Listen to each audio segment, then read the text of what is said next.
ओम शांति। आज 17 जनवरी 2026 की मुरली का विश्लेषण और सचिंतन बिंदु। पहली पॉइंट है अंधियारे से सोजरे की यात्रा।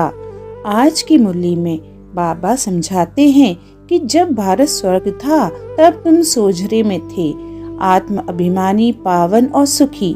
आज कलयुग में अज्ञान के अंधकार में हो। यह अंधकार 5 विकारों का है। अब संगम युग पर बाप आए हैं हमें फिर से सोजरे में ले जाने, अर्थात आत्म अभिमानी और पावन बनाने।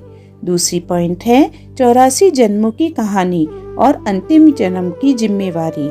बाबा हम बच्चों को 84 जन्मों की पूरी कहानी सुनाते हैं।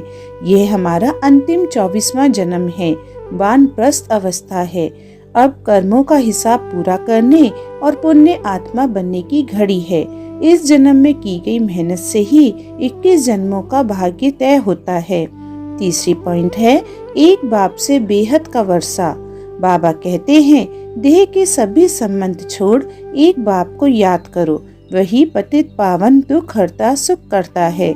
मनुष्य किसी की सदगति नहीं कर सकते। एक बाप की याद और ज्ञान से ही जीवन बंधन से जीवन मुक्ति का वर्षा मिलता है। चौथी पॉइंट है ज्ञान और भक्ति का अंतर। यह समय ज्ञान का है, भक्ति का नहीं। भक्ति द्वापर से शुरू हुई, परंतु संगम युग पर स्वयं सुप्रीम रूह आकर रूहानी नॉलेज देते हैं। देही अभिमानी बन आत्मा को शुद्ध करना, यही सच्चा पुरुषार्थ है। यही ज्ञान हमें पारस बुद्धि बनाता है। आज बाबा ने वरदान दिया है उपराम और एवर रेडी बन, बुद्धि द्वारा अशरीरीपन का अभ्यास करने वाले सर्व कलाओं में संपन्न भव। जैसे कलावाज अपनी शरीर को अपने वश में रखते हैं, वैसे ही हमें अपनी बुद्धि को अपने नियंत्रण में रखना है। जब चाहे जहाँ चाहे बुद्धि को अशरीरी स्थिति में ले जाना, यही सबसे बड़ी कला है।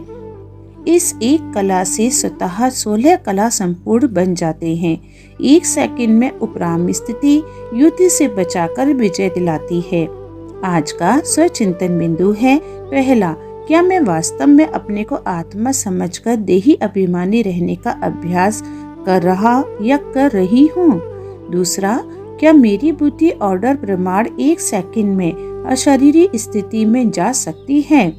शिव मंत्र है मैं आत्मा हूँ, एक बाप की संतान हूँ और अभी अंतिम जन्म में बेहद का वर्षा लेने आई हूँ। अच्छा, ओम शांति।